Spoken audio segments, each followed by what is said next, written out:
Value of money या financial freedom का मतलब ये नहीं है कि आप उससे कितनी लग्जरीज खरीद सकते हैं, बल्कि उसका एक्चुअल मतलब ये है कि आपका अपनी लाइफ और टाइम पर खुद का कितना कंट्रोल है, और वही सही मायनों में ultimate form of financial freedom कहलाता है।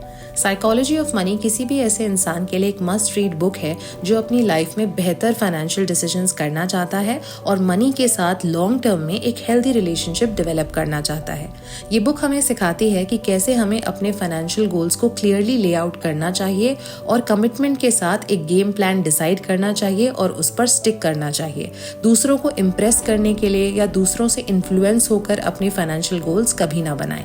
सबसे पहली सीखने वाली बात यहाँ पर यह है कि अगर आपको मनी के साथ सक्सेस अचीव करनी है तो इसका नॉलेज, IQ, इंटेलिजेंस, बहुत फैंसी फाइनेंशियल क्वालिफिकेशंस जैसे MBA, फाइनेंशियल एनालिस्ट होना, इन सब चीज़ों से उतना ज़्यादा लेना देना नहीं है, बिकॉज ये एक टेक्निकल स्किल नहीं बल्कि एक सॉफ्ट स्किल है। और अगर आप अपने साइकोलॉजिकल और इमोशनल इम्पल्सेस को मैनेज करना जानते हैं तो आप ये स्किल आराम से सीख सकते हैं। Number 1, No one's crazy. People have different views about money.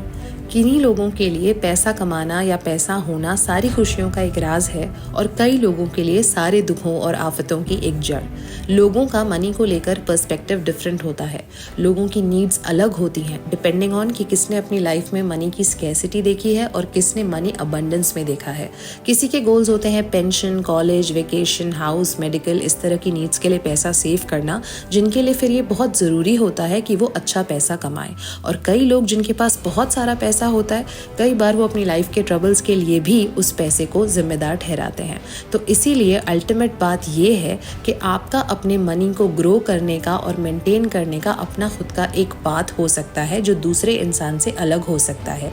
इसलिए अपने फाइनेंशियल गोल्स और उसको अचीव करने के जो तरीके होंगे उनको दूसरों से कंपेयर भी ना करें और दूसरों के तरीकों से इन्फ्लुएंस होकर अपने तरीकों को चेंज भी ना करें। Number 2, luck and risk factor. Not all the success is due to hard work and not all the poverty is due to laziness. ये सोच रखना गलत है कि अगर आप बहुत मेहनत करेंगे तो आप बहुत पैसा कमा लेंगे और जो लोग कम मेहनत करते हैं वो कम पैसा बनाते हैं।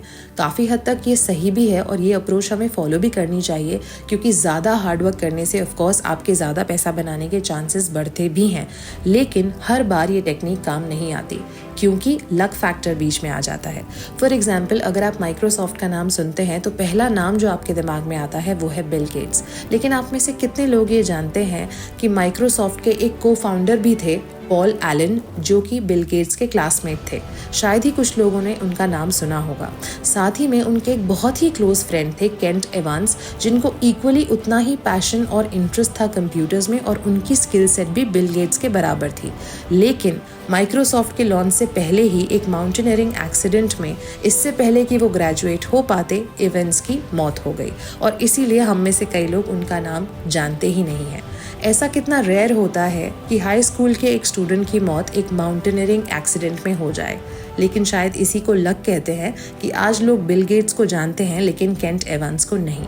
Number 3, learn to stop shifting the goal post. हम सब की एक ह्यूमन टेंडेंसी है कि हम अपने लिए जब भी कोई गोल अचीव करते हैं तो इमीडिएटली हम अगले गोल की तरफ मूव करते हैं, क्योंकि हमारी आदत होती है अपने से बड़े इंसान की तरफ देखने की, खुद को उससे कंपेयर करने की, और इससे पहले कि हम ये खुशी एंजॉय कर सकें कि हमने पहला गोल अचीव कर लिया है, तुरंत हम अपना गोल पोस्ट शिफ्ट करके दूसरे गोल की तरफ देखने लगते हैं और फिर तीसरा, चौथा, 5वां, 10वां, और ये साइकिल चलती रहती है और इसका कोई अंत नहीं होता। We don't know when to stop, how to stop, and before we know it we lose all the money that we had saved. दुनिया में ऐसे बहुत से काउंटलेस रिच इंडिविजुअल्स हैं जिनमें से कईयों का जिक्र ऑथर ने इस बुक में भी किया है, जैसे रजत गुप्ता, बर्नी मैडॉफ। ये सब वो लोग हैं जिन्होंने मिलियंस और बिलियंस कमाए थे, लेकिन एक दिन सिर्फ इसलिए खो दिए क्योंकि इतने मिलियंस उनके लिए काफ़ी नहीं थे।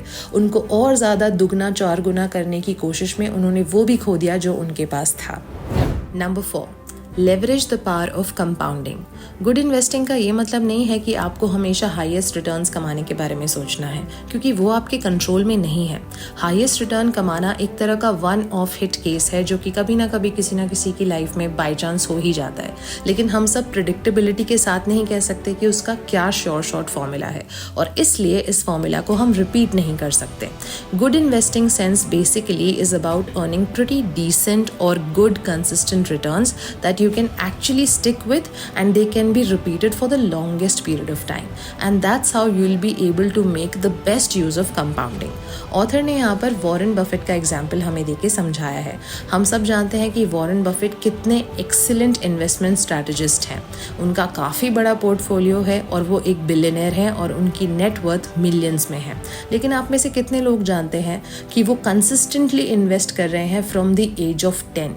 यस, जब वो 10 साल के थे तब पहली बार उन्होंने अपना पैसा इन्वेस्ट किया था, और उस उम्र से लेकर आज तक जब वो 89 ईयर्स ऑफ एज हो चुके हैं तब तक वो लगातार अपना पैसा इन्वेस्ट करते जा रहे हैं और कंपाउंडिंग के बेनिफिट्स रीप करते जा रहे हैं। Number 5, You can be wrong half the time and still make a fortune.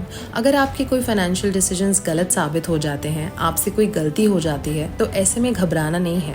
खुद को क्वेश्चन नहीं करना है, खुद को फेलियर नहीं समझना है, एनालाइज करना है और उन गलतियों से सीखना है ताकि वो दोबारा रिपीट ना हो। लेकिन अपने मन में ये डर बना लेना कि अगर मैं गलतियाँ कर रहा हूँ इसका मतलब मुझ में वो फाइनेंशियल प्रूडेंस नहीं है, ये गलत है। You have to be okay with the failures because they are inevitable for everyone.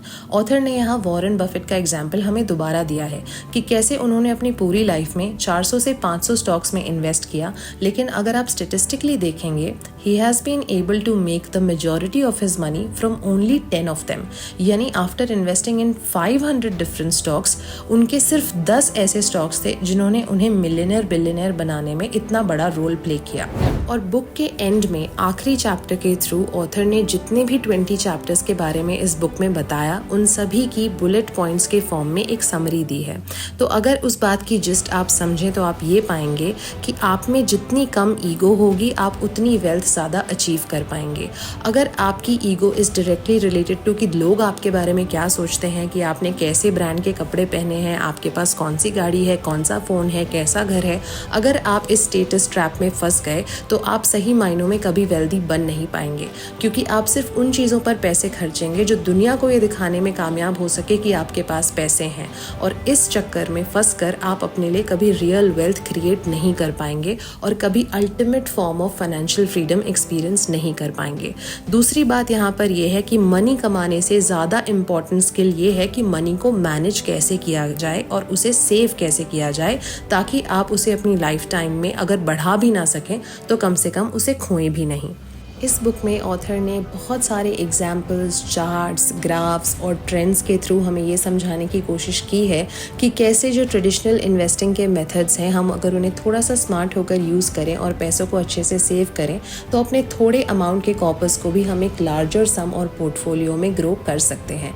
ये डेफिनेटली पॉसिबल है थोड़े से फाइनेंशियल डिसिप्लिन के साथ। यानी आज अगर आपके पास $100 हैं तो ये जो डिसीजन हमें करना पड़ता है कि हम उससे कुछ खरीद लें या हम उसे इन्वेस्ट कर दें और बिलीव करें अपने लक पर कि वो आने वाले टाइम में हमें कंपाउंडिंग के बेनिफिट्स और सेविंग के बेनिफिट्स देगा, तो हम छोटे बट कंसिस्टेंट रिटर्न्स के साथ भी एक अच्छा पोर्टफोलियो डेवलप कर सकते हैं। ऑनेस्टली स्पीकिंग, इस बुक को एक समरी वीडियो के थ्रू समझा पाना उतना आसान नहीं है, इसलिए मैं इंसिस्ट करूंगी कि अगर आप इस बुक की पूरी वैल्यू इंस्टिल करना चाहते हैं तो इस बुक को खरीद कर उसे ज़रूर पढ़ें एंड टू एंड, और ये बुक आपके बहुत काम आएगी।